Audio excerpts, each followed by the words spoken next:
Assalamualaikum warahmatullahi wabarakatuh. Jumpa lagi dengan para calon mahasiswa Indonesia tahun 2024, terutama teman-teman yang akan berjuang di jalur SNBP 2024.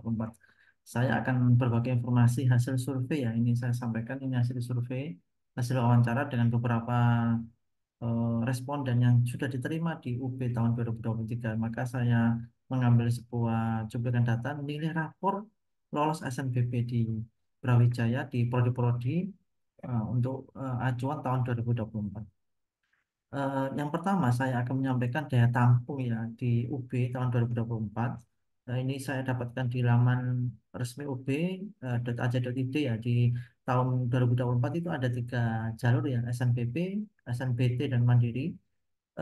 Untungnya kuota SNBP dan SNBT itu sama-sama 30% dengan total mahasiswa 5.497.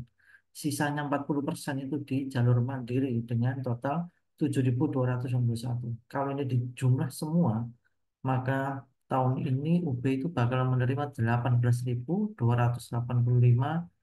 calon mahasiswa. Yang akan saya kupas adalah yang jalur prestasi SNBP sejumlah 5.497 kursi. Nah, eh, apa sih kriteria penilaian SNBP? Paling tidak ada empat hal. Yang pertama nilai rapor dengan syarat konsisten semester 1 sampai 5, kemudian prestasi lomba ya. Kalau di UB yang diterima itu tiga prestasi terbaik, baik akademik maupun non akademik. Kemudian ada namanya indeks alumni ya, indeks alumni sekolah asal. Jadi IPK alumni 3 tahun terakhir. Jadi alumni-alumni yang diterima di UB 3 tahun terakhir itu bagaimana potret data IPK-nya. Dan yang terakhir indeks sekolah. Ini diperoleh dari skor UTBK sekolah asal 3 tahun terakhir. Jadi teman-teman bisa lihat track record sekolah masing-masing. Kira-kira skor UTBK-nya ada di rank 1.000 besar atau tidak ya. Ini sangat menentukan nanti berapa indeks sekolah yang nanti akan diperoleh. Nah, saya akan mengupas yang nomor satu yang nilai rapor. Nah, ini klaster satu yang prodi-prodi yang paling ketat. Yang paling kiri ada Saintek, yang paling kanan adalah kelompok seshumnya.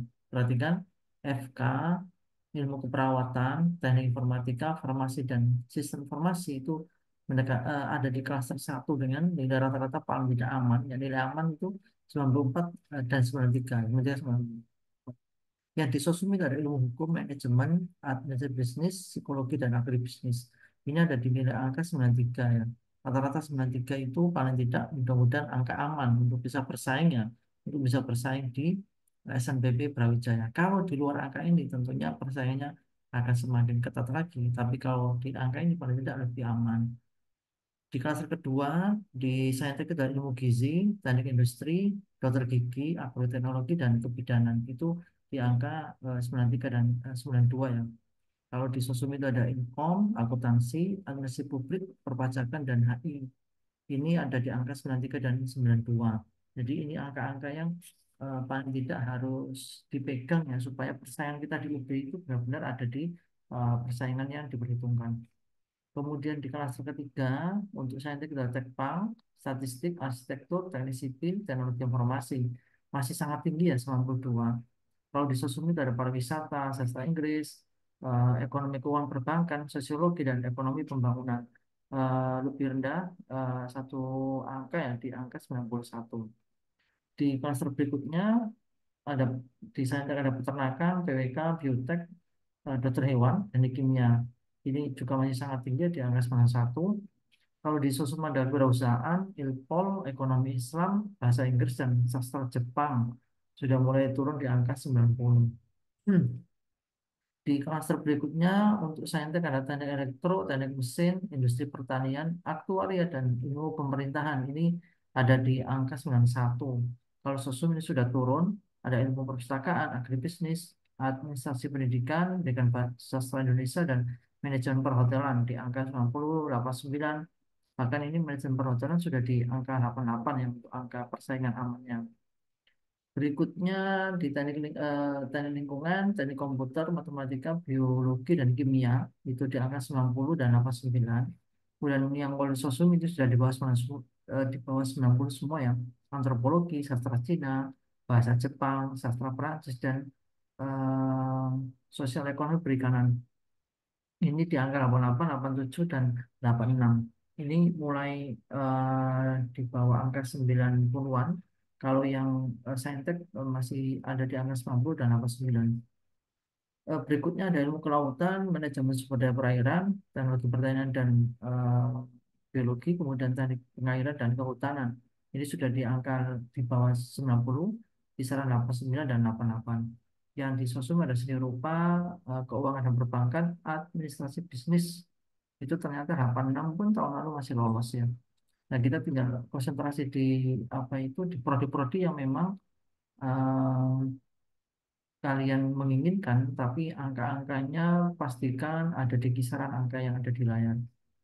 Berikutnya ini yang di Saintek semua ya, teknik geofisika, teknologi informasi, THP, hasil perikanan, agroteknologi itu di 88 dan 87.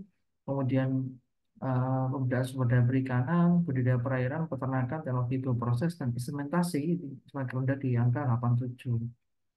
Terakhir ini kelompok-kelompok yang ternyata di angka 86 masih bisa aman, ya, fisika, aquacultur, desain grafis, teknologi informasi, dan sains data. Ini mungkin karena prodi baru ya, jadi anak-anak yang bersaing di sini juga masih di angka-angka yang eh, 86. Hmm, saya kembali ke atas ini ya, ini pastikan prodi yang ada di klaster 1 ya, dan klaster 2. Ini memang prodi yang paling favorit, paling banyak peminat, dan juga paling ketat setiap tahunnya. Kalau teman-teman memimpikan untuk bisa bersaing di prodi ini, maka pastikan nilai rapor teman-teman ada di kisaran 90 ke atas ya, ini 92, 93, dan kalau FK ya paling tidak 94. Baik, teman-teman sekarang mudah-mudahan data ini membantu dan memberikan pencerahan, semoga bermanfaat. Sampai ketemu di video berikutnya. Wassalamualaikum warahmatullahi wabarakatuh.